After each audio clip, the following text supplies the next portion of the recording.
आप देख रहे हैं SKK न्यूज। कथावाचक पवन देव पर दुष्कर्म का आरोप लगाने के मामले में नया मोड़ सामने आया है। अयोध्या में बीकापुर कोतवाली क्षेत्र में बिहार के सिवान निवासी एक महिला ने कथावाचक पवन देव पर गंभीर आरोप लगाते हुए तहरीर दी थी। महिला का आरोप है कि पवन देव ने मंदिर में शादी रचाने का झांसा देकर उसके साथ संबंध बनाए और बाद में उसे छोड़ दिया। साथ ही महिला ने अपने महंगे जेवरात हड़पने का भी आरोप लगाया है। पीड़िता के अनुसार शादी के बाद कुछ दिन तक पवन देव ने उसे अपने घर पर रखा, लेकिन फिर परित्याग कर दिया। महिला ने मीडिया के सामने अपनी बात रखते हुए कथित ऑडियो रिकॉर्डिंग और फोटो भी उपलब्ध कराए हैं। इस मामले में पीड़िता के अधिवक्ता नवीन मिश्रा ने कानूनी पक्ष रखा है। वहीं मामला मीडिया में आने के बाद कथावाचक पवन देव ने वीडियो जारी कर सभी आरोपों को सिरे से खारिज कर दिया। पवन देव का कहना है कि उन्हें फर्जी और झूठे मुकदमे में फंसाने की साजिश की जा रही है और उनका उस महिला से कोई संबंध नहीं है। उन्होंने कहा कि यह सब उनकी छवि खराब करने के लिए किया जा रहा है। इस बीच इस मामले ने तब और तूल पकड़ लिया जब आरोप लगाने वाली महिला का सगा भाई खुद पवन देव के समर्थन में सामने आ गया। भाई ने वरिष्ठ पुलिस अधीक्षक को तहरीर देकर अपनी ही बहन पर झूठे आरोप लगाने की बात कही और उसके खिलाफ कार्रवाई की मांग की है। महिला उत्पीड़न से जुड़ा मामला होने के कारण पुलिस ने तुरंत संज्ञान लेते हुए जांच शुरू कर दी है। फिलहाल पुलिस दोनों पक्षों के दावों और दिए गए साक्ष्यों की पड़ताल कर रही है। इस मामले में पीड़िता महिला, कथावाचक पवन देव और महिला के अधिवक्ता नवीन मिश्रा के बयान दर्ज किए गए हैं। आते हुए देखेगा तो सोचेगा फोन पे लगा हुआ है। मैं क्या करूं, मैं कहाँ जाऊं, किस कोने में जाके बात करूं। उधर सब लोग काम करते हैं, मैं कहीं बैठ नहीं सकता, सुनाई देता है। मैं क्या करूं, मेरी कोई गलती नहीं। मेरी गलती होती तो मैं आपको यहाँ लेकर के आता। बहुत शादी करके रखता, मैं मंदिर में जाके शादी कर ली। कभी नहीं सोचा कि आप कोई वीडियो वायरल कर दे, कोई फोटो वायरल, कुछ सोचा कुछ भी आपके लिए। अंधे की तरह, पागल की तरह जो आप बोलते गए मैं करता गया।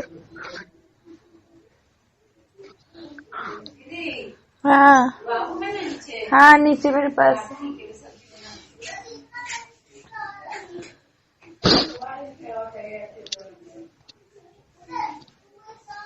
सब ठीक है, लेकिन नहीं हो पाएगा, नहीं सरवाइव कर पाऊंगी मैं आपके बिना। मैं नहीं कह रही मैं आपके साथ रहूंगी, नहीं रहना, लेकिन नहीं, मेरा दिल दिमाग हाथ फिर काम नहीं करता है। बोल दीजिए ना कि मैं शादी नहीं करूंगी, मैं यही रहूंगी अपने बच्चों के साथ। बात करना, मैं आपके लिए वहाँ जमीन ले देता हूँ, आपके लिए घर दे देता हूँ, वहाँ रहिए। मेरे को नहीं जमीन दे जाती, मेरे को कुछ नहीं चाहिए। मेरे को आप चाहिए, अपना नाम चाहिए। कुछ ऐसे लड़की नहीं हूँ, मुझे कुछ नहीं चाहिए। तो मैं कैसे अपना नाम आपको दे दूँ, आप बताइए, मैं कैसे दे दूँ? नहीं दिया था क्या? शादी नहीं किए थे क्या? हम घर मिला के कितनी बार सिंदूर नहीं लगाया आपको? भगवान से नहीं मांगा आपको? यहाँ लाई थे, खुश नहीं था मैं आज कैसे कर लूँ जब नहीं हो सकता? मैं जानता हूँ कि ये चीज अब जीवन में नहीं हो सकती है, मेरे घर वाले नहीं मानेंगे। ठीक है, कोई बात नहीं, मैं तो रहने दीजिए मेरे को, मेरे हाल पे। मेरे को नहीं जमीन जायदाद नहीं चाहिए, मेरे को कुछ नहीं चाहिए। आप नहीं तो मैं क्या करूंगी? जमीन जायदाद तो सब कुछ है, क्या करूंगी इस चीज का? क्या करूँ आप मुझे बताइए, मैं छोड़ दूँ दुनिया? नहीं,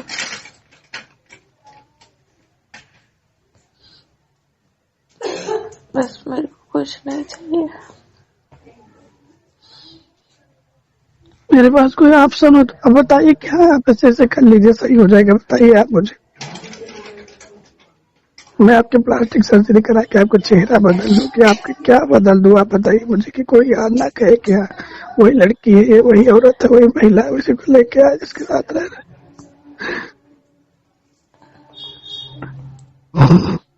जितनी दूर हम लोग चले गए ना, उसके बाद लौटना मुश्किल।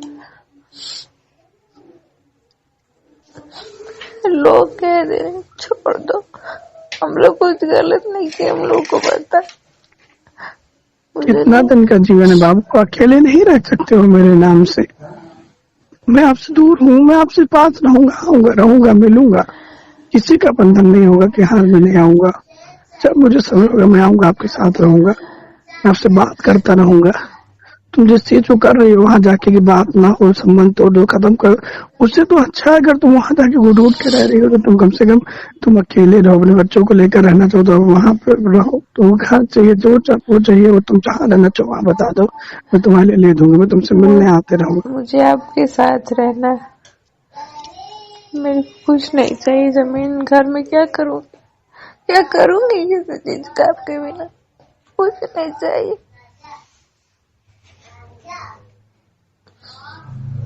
मिश्रा जी के घर अकेले रहती थी, आपके बिना कैसा लगता था, नहीं कुछ चाहिए। तो आप बताइए ना मैं क्या करूं, जो चीजें यहाँ सब फैल गई है, जो सबके हाथ में, सबके मोबाइल में, जो सबके सामने, मैं क्या करूं? कैसे आपको लेके दो बारात लेके आपके घर चला जाऊं? आप बताइए ना, कैसे दुल्हन बना के लेके यहाँ चलाऊं आपको? बोलिए मैं क्या करूं? मैंने कुछ की कुछ मत करी, जो मैं फील कर रही हूँ मैं बता दी बस। मैं पे दबाव नहीं डाल रही हूँ किसी चीज का, मैं कुछ नहीं कर रही।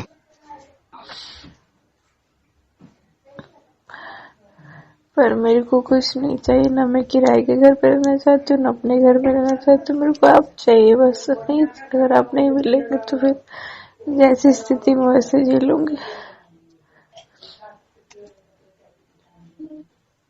आपकी जगह कौन लेगा?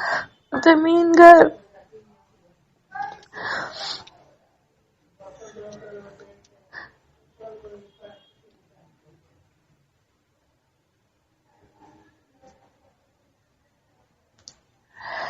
कुत्तों की तरह तो वहां भी खा लूंगी, वहां भी घर है, 3-3 4 से उन लोग का भी घर है, जमीन है।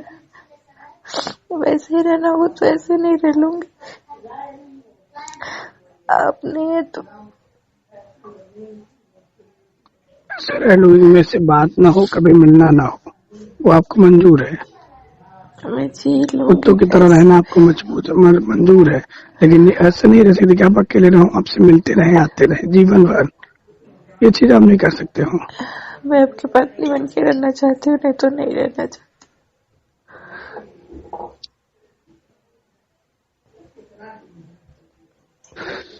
ठीक है, फिर आपने जब डिसाइड कर लिया तो फिर कुछ नहीं कह सकते हैं।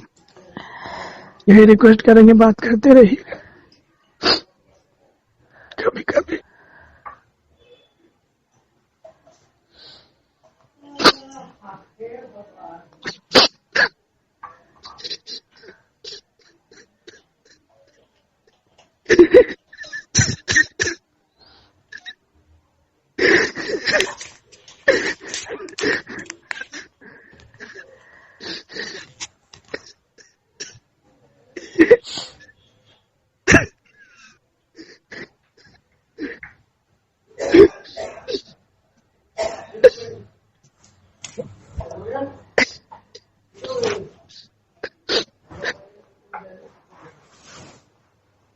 ये पंडित पवन देव महाराज मलेथु कनक बीकापुर के रहने वाले हैं, जो मेरे घर कथा करने गए थे 18 जून 2024 में। कथा करने गए थे, भागवत कथा। वहां से मेरी इनकी जान पहचान हुई नरकटियागंज वेस्ट चंपारण, जो जहाँ मेरा ससुराल है। वहां से मेरे हम सब पूरे परिवार से इनका हेल मिल था, नंबर हम लोग का ये लिए, फिर बातचीत होने लगी। फिर वीआईपी दर्शन के बहाने मेरे को ये 10/8/2025 में ये लेके आए। उसके बाद ये मेरा रेप किए, अपने घर लाए, बोले कि मैं होटल ले चलूंगा, लेकिन होटल ले जाके मुझे अपने घर ले गए।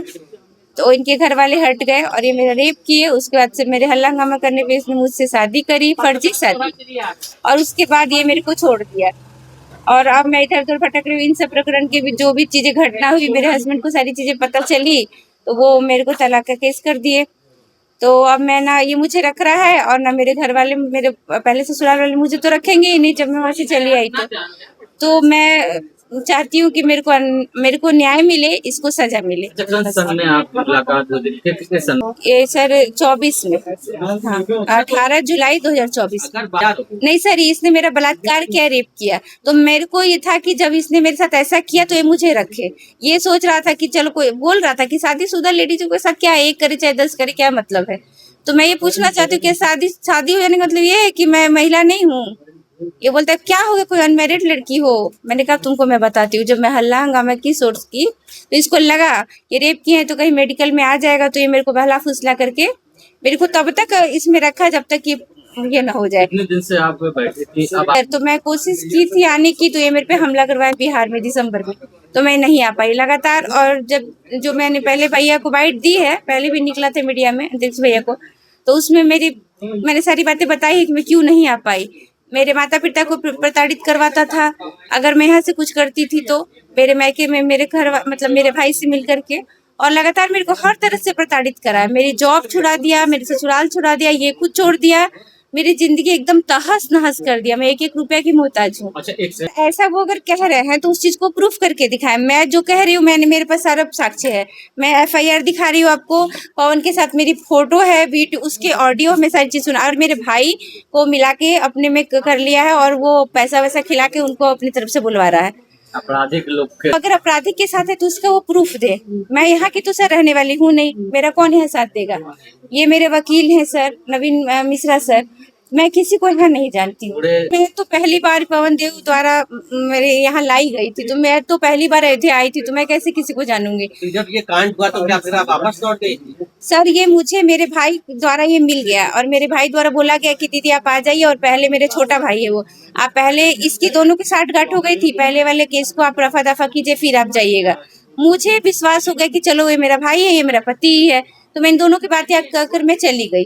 जब चली गई तो ये मुझे आने ही नहीं दिया, तब से बोला कि यहाँ पर बहुत हल्ला है, शांति हो गई तो आइएगा। उसके बाद मेरे को आने नहीं दिया। मैं अपने पवन देव महाराज और मेरे भाई से मेरे को खूब मार खिलवाया, और बोला कि भाग यहाँ से, मेरे घर नहीं रहना है। और मेरे पास कोई रास्ता नहीं था, तो मैं अपने जेठानी के पास जा करके रहने लगी। मैंने उनको सारी बातें बताई, तो वहां पर भी सब लोगों ने कहा कि आपने ऐसे क्यों किया? तो आपको पता था कि आप ऐसी वो कथावाचक है, ये सब पंडित वंडित है, ये सब किसी का साथ नहीं देता है। मैं खुद में भैया रोज सुबह उठती थी, क्रोध में जीती। मैं कैसे उतना दिन पार, मैं क्या बताऊं आपको कि मैं जब मेरे कल FIR दर्ज हुआ है, जब मीडिया में मैं आई हूँ, तब जाके मेरे दिल को सुकून मिला है। इसी के कारण मेरे पिता की मृत्यु हुई। ये मेरे घर गया था, ये और इसका पिता, तो मेरे पवन देव महाराज और उसका पिता, तो मेरे पिता से इसकी लड़ाई हुई। बोली कि अगर तुम्हें मेरी लड़की को नहीं रखना था, तुमसे तो मैं शादी किया नहीं था, तुम क्यों लेके गया उसको? मैंने क्या है आपके छोटे हैं कि बड़े हैं? मेरे छोटा भाई हो जी। कितने भाई आपको?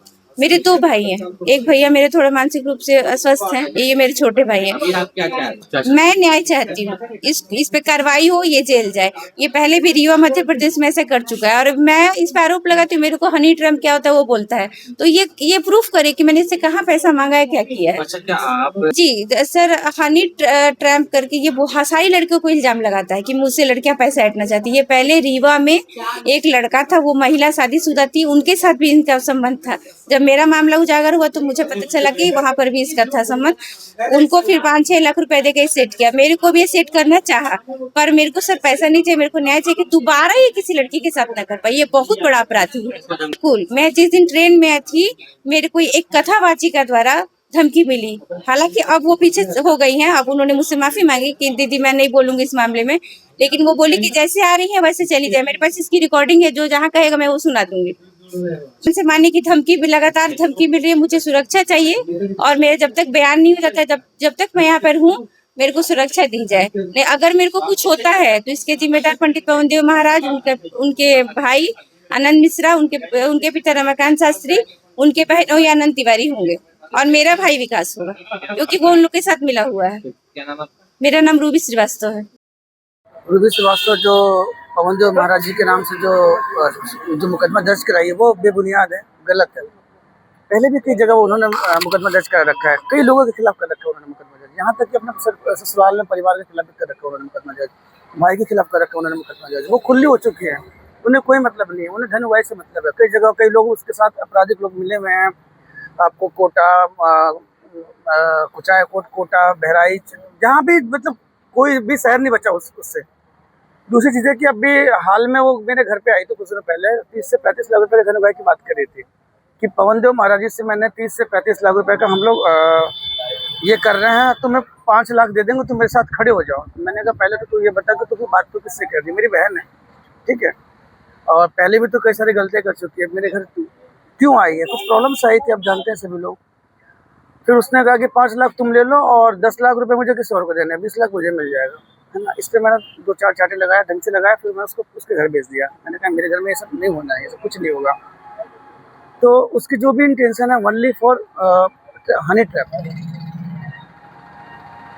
और ऐसा अब ऐसे में आप लोग कहाँ आए थे और क्या मांग कर? अभी हम लोग आए थे यहाँ पे अयोध्या एसएसपी के पास आए थे। इन्होंने हमें आश्वासन दिया है कि हम आपके मुकदमा दर्ज करेंगे और निष्पक्ष जांच करेंगे, और पवन देव जी महाराज के खिलाफ जो भी मुकदमा है उसकी निष्पक्ष जांच करेंगे हम लोग। पवन देव महाराज जी कहाँ है और क्या करते हैं? पवन देव महाराज जी कहाँ है ये मैं नहीं जानता। मुझे तो जब पता चला, मैंने मीडिया में देखा कि ये सब चल रहा है, मेरी बहन फिर से वो बीच को गई तो मैं भागा है रात को। आप क्या करते हैं? कितने भाई हैं? देखिए हम लोग 6 भाई बहन हैं और सभी अच्छे हैं। परिवार में हम लोग शादी हो चुकी है और मैं भी एक अच्छे प्रोफाइल पे जॉब करता हूँ, बट वो चीज़ें पर्सनली हम नहीं चाहते शेयर करना, क्योंकि हमारी बहन ऑलरेडी सब कुछ शेयर कर रही है। क्या नाम आपका? मेरा नाम विकास श्रीवास्तव है। कहाँ रहने वाले? मैं सिवान दर दर ठोकरें खाते हुए हम लोगों के पास आई। हम लोगों ने इसका सहयोग किया। ये कप्तान साहब के पास गई, कप्तान साहब ने ऑर्डर किया और बीकापुर में इसकी FIR। कौन महिला है, क्या मामला? ये महिला सिवान की रहने वाली है और पवन देव महाराज जी वहाँ गए थे कथा कहने। इससे वीडियो आदान प्रदान नंबर मिल गया, फिर बातें की हैं, फिर राम मंदिर दर्शन कराने के लेके आए थे। राम मंदिर दर्शन कराने की जगह इसके साथ गलत काम किया, जो ऐसा ये कह रही है। गलत काम किया, उसके बाद फर्जी शादी की।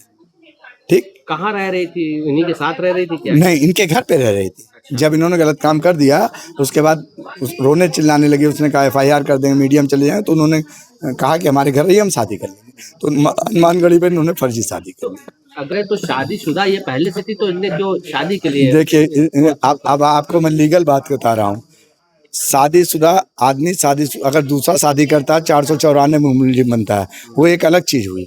लेकिन आप बरगला के किसी का आदमी को, कोई आप सम्मानित आदमी हैं, आपको समाज ने एक इज्जत प्रदान किया है और समाज के इज्जत के बाद आप ये काम कर रहे हैं, बहुत गलत काम है।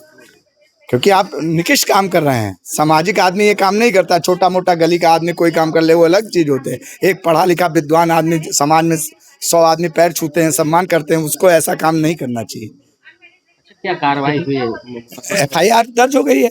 आप मेडिकल होगा, 164 का बयान हो। किस धाराओं में वो लगी है? देखिए 505 लगी है, 69 BNS लगी है और अब 164 के बयान में इसकी बातें आई। किस सन में इनके साथ हुआ है? 2024 में जी।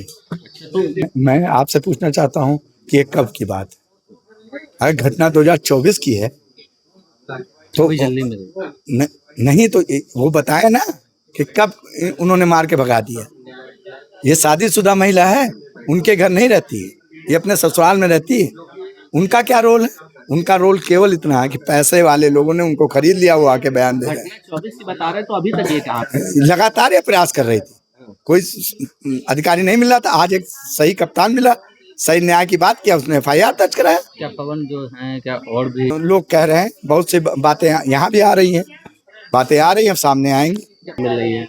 धमकी तो लगातार इसको मिल रही है कि अयोध्या आओगे तो तुम्हारी हत्या हो जाएगी। क्या क्या मांग आप कर रहे हैं? मैं इसकी सुरक्षा की पूरी मांग कर रहा हूँ। क्या नाम आपका? नवीन मिश्रा, पूर्व महामंत्री।